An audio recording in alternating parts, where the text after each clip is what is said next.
Ray, you were an ex-military personnel for the U.S.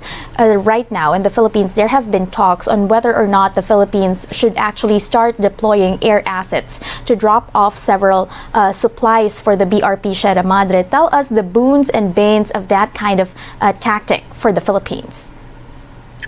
Well, yeah, and so, going back in history, the blockade that comes to mind when I think about the situation of the Sierra Madre. Now, there's no such thing as a perfect analogy, but as a U.S. Air Force guy, I think about the Berlin blockade of the late 1940s, and the way that blockade was eventually broken was through the air. Now, of course, that's a lot harder when you have an outpost like the Sierra Madre.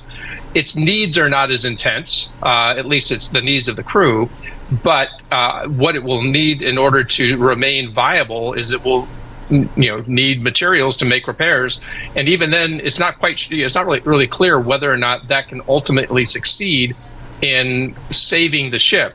So the question is, can an air bridge of some sort succeed in getting enough material to make the Sierra Madre viable as a platform for 5 years, for 1 year?